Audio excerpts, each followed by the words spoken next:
அறிவித்தது மிக சொற்பமான விவசாயிகளுக்குத்தான். எனவே கஜானா காலியாக இருந்தாலும் நிதியாரத்துக்கு என்ன செய்வது என்று உங்கள் அதிகாரி IAS அதிகாரிகள் சொன்னாலும் நீங்கள் விவசாயிகளுக்கு சொன்ன வாக்கை காப்பாற்ற வேண்டியது உங்கள் தலையாய கடமை என்பதால் எந்த விதத்தில் அதை செய்வது என்பதை தீர்மானித்து அதை நீங்கள் செய்ய வேண்டும் என்று தமிழ்நாட்டு குடிமக்களில் ஒருவனாக, தமிழ்நாட்டில் நொந்து போன விவசாயிகளில் ஒருவராக நான் இங்கே வலியுறுத்தி கேட்டுக்கொள்ளுகின்றேன். அன்பு தோழர்களே, இந்த வெயில் நேரத்திலே நீங்கள் இன்றைக்கு இங்கே நிற்கிறீர்கள். வைகோ போராட்டங்கள்னா வருஷத்தில் 32 வருஷத்தில் எத்தனை போராட்டங்கள். டாக்டர் கலைஞர் இந்த 13 ஆண்டு காலத்தில் மாதத்துக்கு ஒரு போராட்டம் நடத்தி கட்சிக்கு உயிரையும் ஜீவனையும் ஊட்டினார். தொண்டர்களை உசுப்பி சூட்டிலேயே வச்சிருந்தார். அதான் அது கட்டுமானத்திலே தாக்கு பிடித்தது திமுக கழகம். அதை போல தம்பிகளே, என்னை விட வயதில் குறைந்த தம்பிகள் தான் இங்கே ஏராளம். என்னிலும் மூத்தவர்கள் விரல் விட்டு எண்ணி விடலாம். அப்ப இளைஞர்களும் இப்ப நிரம்ப வர்றாங்க. எல்லாரும் அடுத்து ஒரு கடமைக்கு அழைக்கிறேன்.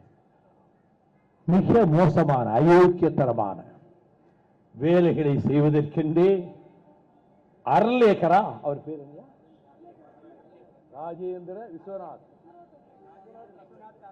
ராஜேந்திர விஸ்வநாத் அர்லேக்கர் ராஜ்பவனிலே குடியிருக்கிறார். முன்பிருந்த கவர்னர் எல்லோரையும் விட இவர் படுமோசமானவர். I condemn the speech and the attitude of the governor, temporary governor of Tamil Nadu, Mr. Arlekar. இது ஏன் இங்கிலீஷில் சொல்றேன், இது அப்படியே பதிவு பண்ணி அவர்கிட்ட காது போய் போடணும். You have taken an atrocious decision. Thiruvalluvar சிலைக்கு அதை தீர்வுக்கு கூட உனக்கு யோகியதை உண்டா? அதுக்கு போய் நீ காவி வண்ண துணியை பூசியிருக்கே. திருவள்ளுவருக்கு மதம் கிடையாது, திருவள்ளுவருக்கு ஜாதி கிடையாது, திருவள்ளுவருக்கு மொழி கிடையாது, திருக்குறளில் எந்த மன்னன் பெயரும் கிடையாது, எந்த தலைவன் தலைவியும் கிடையாது, பெயரும் கிடையாது, எந்த மலையின் பெயரும் கிடையாது, எந்த நதியின் பெயரும் கிடையாது, எந்த பெயரையும் குறிப்பிடாமல், ஏன் தமிழ் என்ற சொல்லே கிடையாது 1330 குறள்ல. உலகத்துக்கே பொதுவரை, மனித குலத்துக்கே பொதுவரை.